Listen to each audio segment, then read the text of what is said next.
80వ స్వాతంత్ర్య దినోత్సవాన్ని పురస్కరించుకొని పెద్దపల్లి జిల్లా కేంద్రంలో బీజేపీ జిల్లా అధ్యక్షులు కర్రే సంజీవరెడ్డి ఆధ్వర్యంలో హర్ ఘర్ తిరంగా యాత్రను ఘనంగా నిర్వహించారు. ఈ కార్యక్రమానికి ముఖ్య అతిథులుగా బీజేపీ రాష్ట్ర అధ్యక్షులు రామచంద్రరావు, ఎమ్మెల్సీ మల్కా కొమురయ్య హాజరయ్యారు. జాతీయ జెండాలతో నిర్వహించిన ఈ ర్యాలీలో సుమారు 10,000 మంది విద్యార్థులు, బీజేపీ నాయకులు, కార్యకర్తలు, ప్రజలు పెద్ద సంఖ్యలో పాల్గొన్నారు. దేశభక్తి నినాదాలతో పెద్దపల్లి పట్టణం మార్మోగింది. ఈ సందర్భంగా బీజేపీ రాష్ట్ర అధ్యక్షులు రామచంద్రరావు మాట్లాడుతూ, దేశం కోసం ఎంతోమంది మహనీయులు చేసిన త్యాగాలను ప్రతి ఒక్కరూ గుర్తు చేసుకోవాలని అన్నారు. దేశభక్తి అనేది కేవలం జాతీయ పండుగలకే పరిమితం కాకుండా ప్రతి ఒక్కరి జీవితంలో భాగం కావాలని పిలుపునిచ్చారు. యువత దేశ అభివృద్ధిలో కీలక పాత్ర పోషించాలని, జాతీయ సమైక్యతను కాపాడేందుకు ప్రతి ఒక్కరూ కృషి చేయాలని అన్నారు. ప్రతి ఇంటిపై జాతీయ జెండాను ఎగురవేసి దేశభక్తి భావనను చాటాలని రామచంద్రరావు పిలుపునిచ్చారు.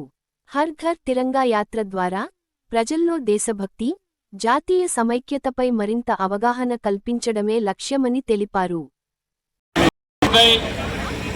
భారతదేశవ్యాప్తంగా కూడా 15వ తారీఖు వరకు తిరంగా యాత్ర మొత్తం దేశంలో జరుపుకోవాలనేటువంటి పిలుపు మేరకై పెద్దపల్లిలో పెద్ద సంఖ్యలో విద్యార్థులు, స్థానిక ప్రజలు ఈ తిరంగా యాత్రలో పాల్గొంటున్నారు. కాబట్టి వాళ్ళందరికీ కూడా నేను అభినందిస్తున్నాను.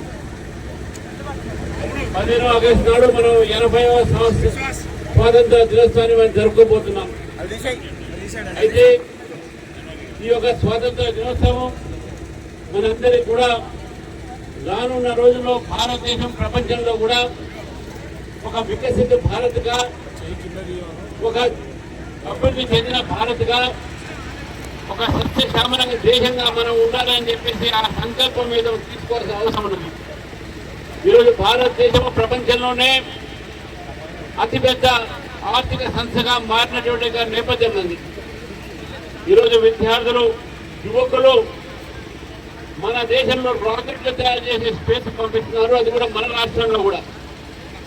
కాబట్టి యువకులు, విద్యార్థులు ఈ దేశం భవిష్యత్తు వారు. కాబట్టి వారి యొక్క పాత్ర రేపు రాబోయే రోజుల్లో ఈ దేశం అభివృద్ధిలో చాలా ఉంటుంది. మన ఆలోచన విధానం కానీ, మన దేశ సమగ్రత కోసం మనం ఆలోచించేటటువంటి మన వెనుకున్న మార్గం కానీ, ఇవన్నీ కూడా మనం ఆలోచించాల్సిన అవసరం ఉంది. ప్రపంచంలో అనేక దేశాలు యుద్ధాల్లో ఉన్నప్పటికీ కూడా మన దేశంలో మన ఒక ఆర్థిక వ్యవస్థ కానీ, మన ఒక దేశం ఒక అన్ని రకాలైనటువంటి అభివృద్ధి కానీ ఎక్కడ కూడా ఆగలేదు. ప్రధానమంత్రి నరేంద్ర మోదీ గారు తీసుకున్నటువంటి ఒక ఏవైతే నిర్ణయాలు ఉన్నాయో ఆ నిర్ణయాల వల్ల ఈ దేశంలో అనేక మంది యువకులకు ఈరోజు ఉద్యోగ అవకాశాలు కలుగుతూ ఉన్నాయి. ముద్రా లోన్ ద్వారా కానీ, startup India, standup India, make in India ద్వారా లక్షలాది కోట్లాది మంది యువకులకు ఉద్యోగాలే కాకుండా వాళ్ళు అనేక మందికి ఉద్యోగాలు ఇచ్చేటువంటి పరిస్థితిలో యువత ఉన్నది. అంతేకాకుండా భారతదేశంలో గతంలో కేవలం 6 ఐఐటీలు ఉంటే ఈరోజు 20 ఐఐటీలు తయారైనాయి. ఎన్ఐటీలు 6 ఉంటే ఇప్పుడు 20 ఎన్ఐటీలు అయినాయి. ఐఐఎంలు 6 ఉంటే ఇప్పుడు 20 ఐఐఎంలు అయినాయి. ఎయిమ్స్ కూడా అన్ని రాష్ట్రాలకు ఒక్కొక్క ఎయిమ్స్ వచ్చినాయి. కాబట్టి విద్యా వ్యవస్థలో కూడా, విద్యా సంస్థలో కూడా ఈరోజు అనేకమైన మార్పులు తీసుకోవడం జరిగింది నరేంద్ర మోదీ గారు. కాబట్టి ఈ యొక్క సంవత్సరం మనం జరుగుతున్నటువంటి స్వాతంత్ర దినోత్సవం ముందు ఈ దేశం కోసం మనం అందరం కూడా కలిసి పనిచేస్తామని చెప్పి ఆలోచనతో మనం ముందుకు పోవాలని చెప్పేసి, దేశమే మనకు ముఖ్యము, దేశమే ప్రధానము, నేషన్ ఫస్ట్ అనేటటువంటి ఒక సంకల్పంతో మనం అందరం కూడా ఈ దేశం కోసం పనిచేయాలని చెప్పేసి కూడా ఈ స్వాతంత్ర దినోత్సవం మీ అందరినీ కోరుతూ, మరొకసారి కొద్దిగా ఆలస్యం వచ్చినందుకు మీ అందరినీ కూడా క్షమాపణ కోరుతూ ఈ కార్యక్రమాన్ని కొనసాగించాల్సిందిగా జిల్లా అధ్యక్షుడైనటువంటి సంజీవ్ రెడ్డి గారిని కోరుతా ఉన్నాను.